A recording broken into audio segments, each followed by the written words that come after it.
Hey everybody, this is Bob Goodwin, founder of Career Club, and welcome to another episode of Cool Companies You Should Know.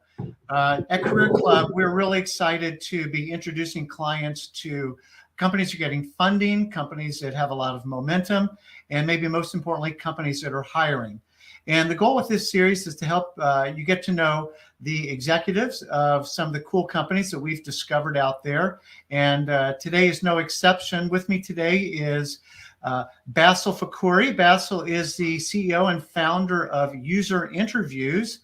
And if we could get Basil on screen, would love to get everybody introduced. So Basil, welcome. Thank you. Happy to be here. No, it's great to have you.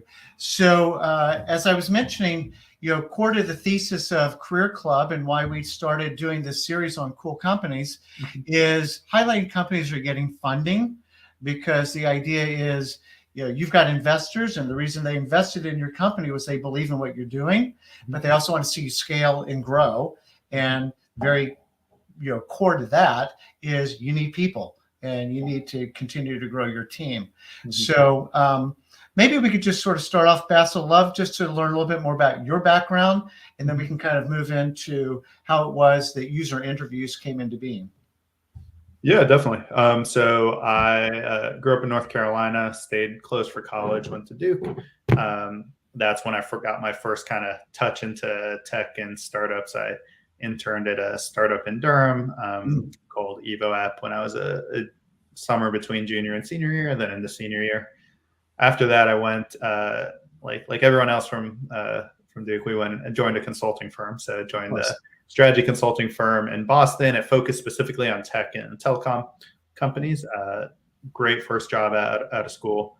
And then I actually went to law school. So I went to Harvard for law school. But my first year there, me and one of my best friends from my consulting firm were hanging out, throwing around startup ideas. And we actually came up with an idea and started working on that. So while I was in law school, started my first company, and that I can tell you a little bit about that and how that pivoted to User Interviews as well. No, that's great. I didn't realize that you had gone to a Harvard Law School. So did you end up completing that, or did you pivot out of that to go do your first startup? I did complete it, but I was primarily working on the startup while I was in law school. So that's super cool. So I'd love to hear sort of the one before. What did you guys end up starting? Yeah, so the same co-founders I have now. So Dennis is one of my co-founders. We work together at that consulting firm. Then Bob is my other co-founder, and he's our CTO. So the three of us were working on this other idea. It was called Mobile Suites. It was a bad idea. It was a mobile app for hotel services, so you could order basically like room service through a mobile app. Yep. And we kind of grinded away on it for a while. Weren't getting the traction we wanted. We kind of realized it was because, we came up with this idea because mobile was big, on demand was big, and hotels were big, and we tried to smash them together, which is not how you come up with a company idea. So after grinding away on it for a bit, we learned about doing user research. So we read the Lean Startup. We started reaching out to customers. We started talking to them. We talked to some of the few users we had. We talked to people on our network who were travelers. And eventually we tapped out everyone we could talk to. So then our hack was we would buy basically refundable JetBlue tickets, go into the airport at Boston, go past security. Once we got past security, we'd call and refund the tickets, and then we'd just go kind of accost people at the gate to give us feedback on the app. And that was really our first taste of user research. And the first thing we learned was, okay, this is a core value problem. This isn't going to get fixed by UX or features. So we decided, hey, we need to figure out what else to do. So we started looking at other ideas, initially in the travel space, got a little bit further. But at this time, we were pretty hooked on this user research concept. So we would always do like some experimentation, and we went through a bunch of ideas, and we'd also do like a level of user research. And that's when we kind of had the aha moment that this user research is really valuable. We're really passionate about it. Maybe there's a business here, and the biggest pain point for us was finding users. And that's kind of when we had the idea for User Interviews, and eventually did some meta research, and then did some experiments and realized that this was a company we wanted to build. So I think that's really interesting because to your earlier point, the first idea was, let's try and take these sort of things and smash them together and see if there's a good idea here. turned out to not be your best idea, it sounds like, but your idea was born out of a genuine need that you guys were experiencing, right? To get user feedback on what it was that you were trying to do in the other thing, right? Yeah, 100%. It was very much a pain point we had. So we at least knew there were 3 people in the world who thought this was a big pain point. So that's what we were starting from. So I've got another friend who's got his own company, and he actually wrote a book on innovation. And the first chapter, and I'll always remember this, is find something that sucks and fix it. Yeah. You know, for you guys were struggling with something, and like, okay, how can we get more clever and do this in a scalable way? Because it sounds like buying JetBlue tickets wasn't a scalable idea by itself either. So yeah, exactly. It was a good hack and a good story, but you definitely you kind of hit a ceiling with that as a strategy. So you guys were struggling with the problem. How did you guys figure out this was a problem that, you know, enough people out there were struggling with that it was an idea worth getting behind? Yeah, so we did, you know, the kind of meta user interviews, right? We did user interviews with user researchers about how they do user interviews now. So we, you know, tapped our networks, did some cold outreach to user researchers or product people generally in companies. And we asked them, you know, we basically set up an experiment, and it was, look, we're going to talk to, I forgot how many we talked to, call it 10, 15 people. And we were just wanted to ask them, like, when you're doing research, what are your top 3 pain points? And we said, look, maybe if like 60% of them said, I forgot what the exact number was, let's say 60%, we said, if 60% of them put recruitment there, like there's probably, you know, this is a big pain point. So a very basic, you know, not really scientific experiment, but a goal at least.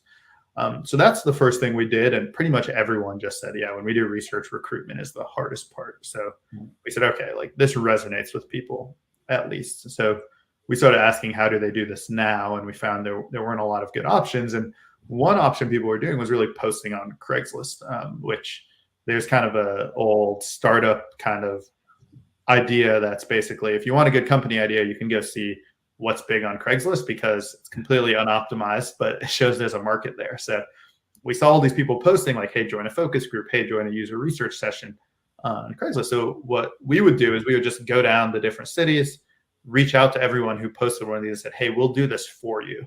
If you pay us, you know, X dollars, it was very cheap at the time. And we got some big companies, like large tech companies, large non-tech companies say like, oh yeah, we'd love for you to do this. Like, and we told them we're just going to repost your post on Craigslist, but we just handled the scheduling and the reaching out and the incentives. We didn't have a website at the time. We didn't have a product, but we were able to get clients just doing this basically as a service. So that was our initial, you know, we set goals every week. Like, hey, we want to get our first client this week. We want to get, you know, we want to triple next week. And they start off small, but as those goals compound, you end up proving out the market. And at the same time, we were building up the product around it. So it went from using a Google form and a spreadsheet and us sending manual calendar invites to, you know, the product. Bob was kind of, our CTO was building the product while Dennis and I were trying to do the sales and the operations at the time. So I actually come from market research and used to, you know, do focus groups and stuff. Yeah. So yeah, the recruiting of respondents is not easy. And obviously the nichier the respondent is, and you know, more of the needle in the haystack kind of respondent, you know, the trickier that it is. So were you guys finding that Craigslist was like your main competition for this, or did you guys figure out, hey, there is sort of a big player here that we've got to take on? So initially we were going after kind of the low end of the market. So there was basically, the market was, there were a lot of service firms, so not big tech players, different agencies, consulting firms that were kind of more full service. So they would do the recruitment for you. You know, sometimes they'd have a physical location, sometimes do the research itself. So that was kind of one segment of competitors. There was kind of the do-it-yourself, so people using TaskRabbit or Craigslist or Facebook groups. So that's who we were initially going after. And then there were some bigger companies that were somewhat competitors. They, for specific types of research. So obviously there was like SurveyMonkey if you're doing a survey, but they wouldn't really help you with a one-on-one interview or a focus group. So initially, when we didn't have a product, let alone a good product, we were going after the lowest bar, right? And then as we got smarter and as the product got better, then we could level up over time. So what year are we in right now when all of this is sort of happening ish? You know, I think either 2015 is when we started like doing the pivot. 2016 is when we really landed on user interviews. So, all right. So fast forward a little bit. You guys have raised $16 million, right? And your most recent raise was 10, if I remember correctly. Yeah. And so how did you guys then kind of build a business plan, and what was the scalable idea that you took to the investment community? Yeah, definitely. So, a lot of those nuggets with how we started the company, we've tried to hold within us as we scaled. So there's this level of experimentation, right? There's this level of like looking at data, setting goals, and then talking to users and being very user focused, right? We do dog food, our product. We use our product. We think it's really important to be user focused. So a lot of our initial decision making was based on we just had a lot of demand and we needed to make sure we could fulfill that. So we wanted to go out, make sure we could find the right users, make sure we could automate a lot of the manual processes, get more efficient. And we bootstrapped it for a little bit. And then, after a bit of time, we went and fundraised. And really, I think the thing that sold the initial investors was, hey, these guys, barely had product at the time, and look at this logo list. Like there's real demand here. So that was kind of the initial wow moment. And then after that, as we built the team, then you get into more of your traditional SaaS metrics. Yeah, I was going to say, so has the business model significantly evolved just in terms of like the revenue model and stuff, or is it kind of basically the same thing, just at scale? Yeah, 100%. So we used to be purely transactional. So people would pay us per completed session, per project. We are now primarily a subscription based business. And that's been great, I think, both for us and for our clients. It's just added a lot of visibility. It's allowed us to be more cost effective because we have that visibility for our clients, and it's just made the business a lot stronger. Okay, that's awesome. So you said you've got a couple partners. I know that listeners are always really interested to kind of hear about leadership style, leadership philosophy, and then relatedly the culture that you guys are building. So would love for you to kind of riff on that for a few minutes. Yeah, definitely. I love our culture. I think our team does. We try to measure, we do engagement surveys, we have high employee retention overall. And I think it's because we have a strong culture. I would describe our culture as not cool lady. We're not WeWork, which probably, I will say on the downside, probably our highs aren't as high, but I also think our lows aren't as lows. We're built for a marathon, not for a sprint, is what one of my VPs likes to say, which I appreciate. Some of the things we value a lot are, we like to say we like prioritize relationships over transactions. So that's both with our clients, that's with the participants, that's with each other, with the team, that we're trying to build long-term relationships. We're not trying to optimize all of these things. We assume best intent. We have kind of related to that. We've been remote from the beginning, even before the pandemic. So we've had to be really intentional about that culture from the beginning. We have a number of values. I'm happy to walk through. I'd love to hear them, please. All right, cool. So that's one, prioritizing relationships over transactions. The second is we really like to welcome people as they are. We have a very diverse team. People are welcome to build their authentic selves.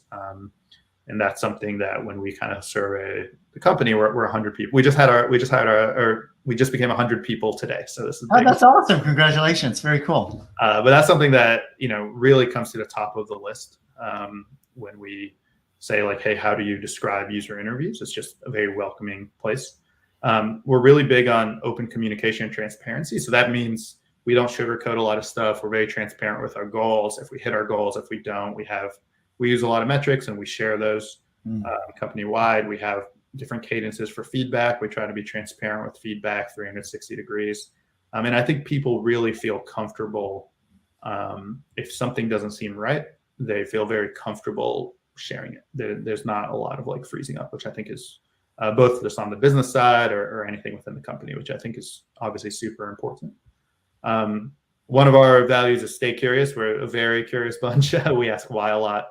We do a lot of user research. We talk to our customers. People will dig into data. We have like very open data, different reports that are very open for everybody. Anyone can go in and create their own reports.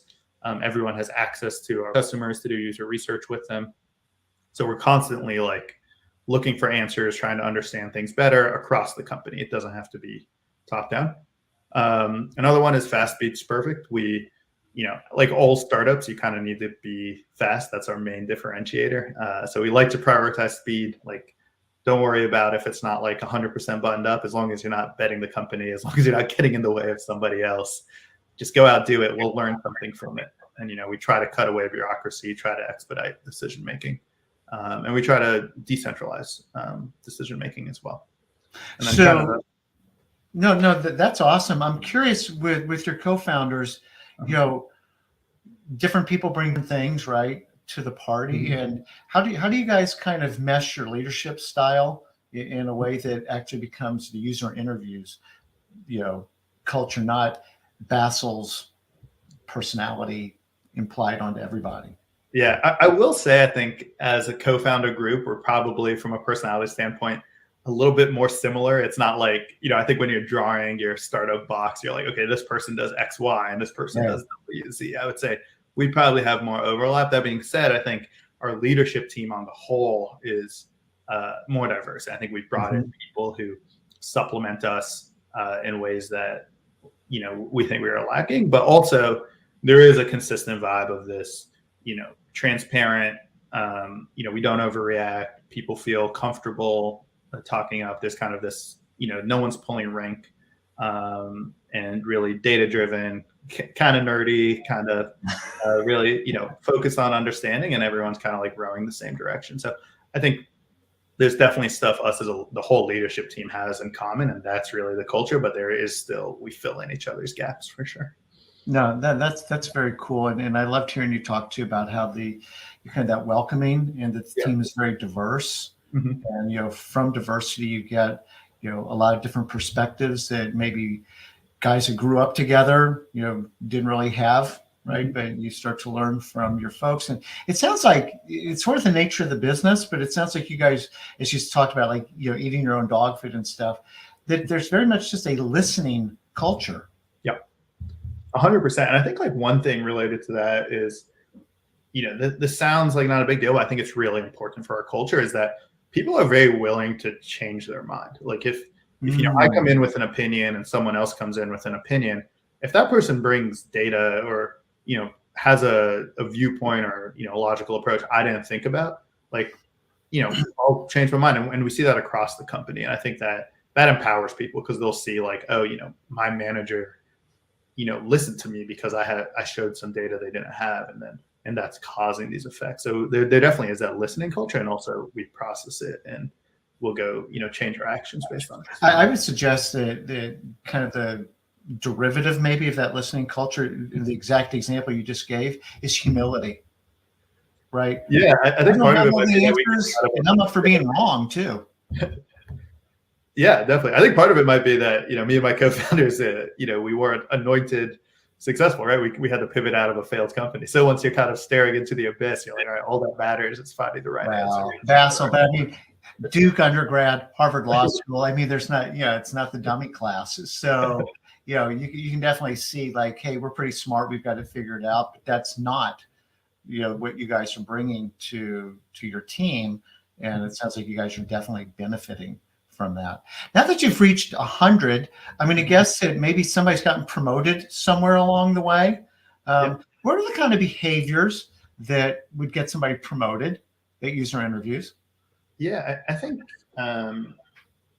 there's a few things. I mean, we're trying to become a lot more, first of all, like very clear about this is what it takes, like having very clear roadmaps, very clear upward trajectories. When you're 10, 15 employees, it's just harder to do that because you're like, there might not be a manager role opening. As we move to 100, we have a lot more clarity, and we've been, investing in that as well. And we do really like promoting people from inside the company. So things that I think are important are, one, doing your job, right? So when you first run a job, you have to do that. That's step one, doing that at a high level. As once you can kind of do that, the next thing is really being able to do it in such a way that your manager kind of trusts you. They don't feel like they're double checking the work. There's not errors. And then, depending on what role you are, you might need different things, but it could be, showing a level of management before you're a manager, whether that's coaching, whether that is organizing, building out new processes. you might not be managing anyone, but those are the skills that like a manager would need, and being able to show that, hey, I'm doing this in addition to doing my basic job very well is a good way to do that. So it really depends what department you're in, what kind of level you are. But that's the general idea. Like when you think about what the next level is, what are things you can do in your current role that helps show those skills and that aptitude? Yeah, there's some saying for that, but it's basically what you just said, which is if you want that role, start acting like you're in that role. Yeah. And then people see you in it, and then the promotion becomes a much easier thing to pull off. I do want to ask you one question. This is a little bit on the fly, but the original value you talked about was relationships over transactions, and that's really important. Without getting into any kind of crazy details, could you give like a real world example of where that would come into play, where you could actually visualize and see that behavior, that belief? Yeah, I think it happens all the time with our clients. So, we are helping our clients do their jobs, or helping them build products that are more user-centric, doing things that we think are really important. And, you could imagine a time a client launches a project and it's hard to fill. It's not being done automatically or something like that. We're not, so just to give some definition, someone will launch a project on user interviews saying, hey, I want to talk to 10 people who match these characteristics to do a user research study with them. We might go and put out ads, spend money, or do extra kind of manual stuff there to make sure that we fill that project for that person. Because even if that's not, the best thing for our company at scale to do that, we think it's important to have that relationship, because these people, they came to us trusting that we could help them, and we've kind of implied that we can. So we'll go above and beyond there. And then I think, from the teammate perspective, I think it's really about, assuming good intent.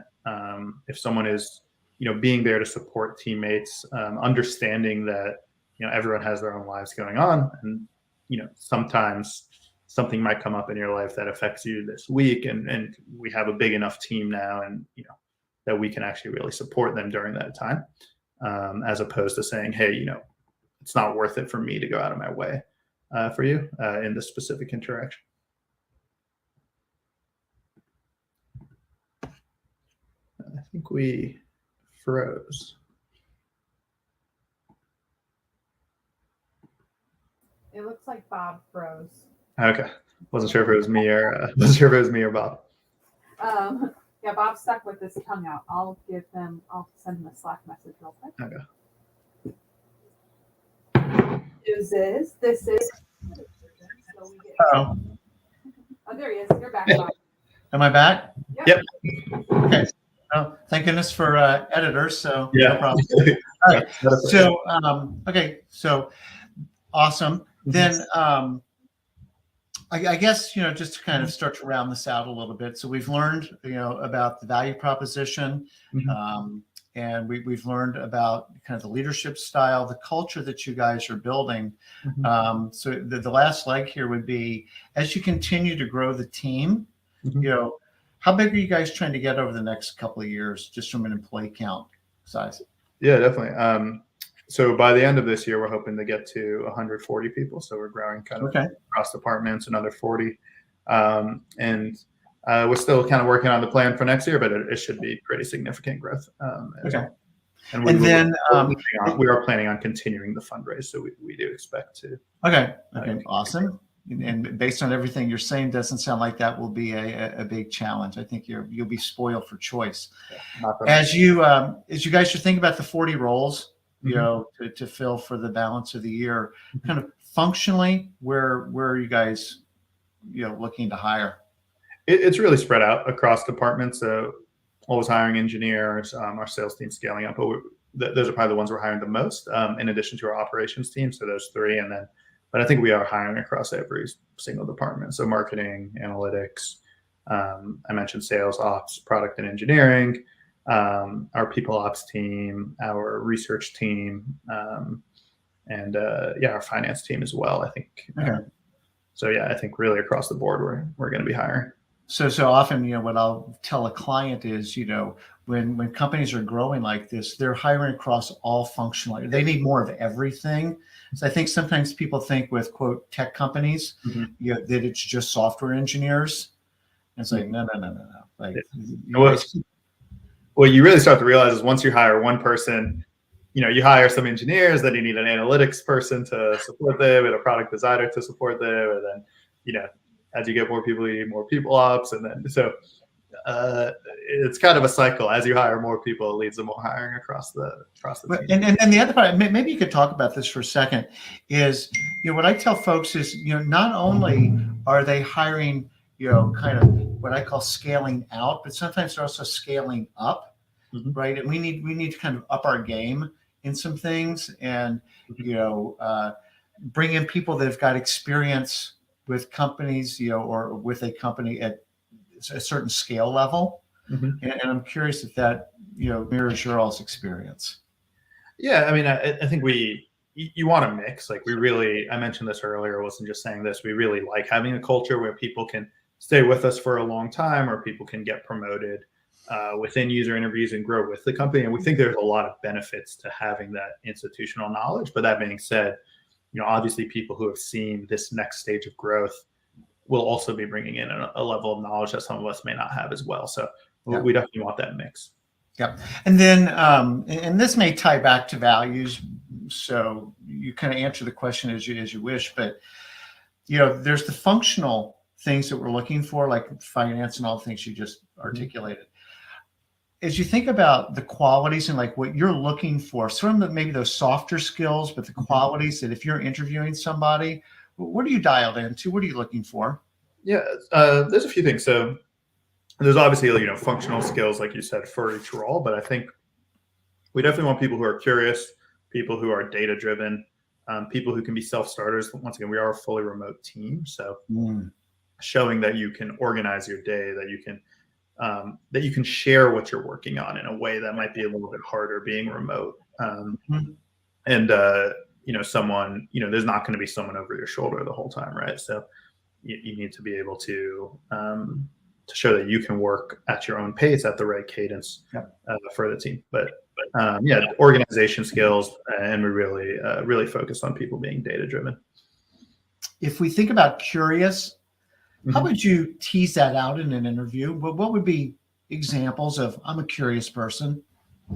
Yeah, and it's more curious in a work sense for us, right? Like, do what you want on your own time outside of work. But I think people who have taken initiative at their previous role, so have said, hey, I noticed X and I went and, learned this and that led to these outcomes, or this was something that wasn't working great. And then, I built this new process and that increased efficiency, or, other people started using this process.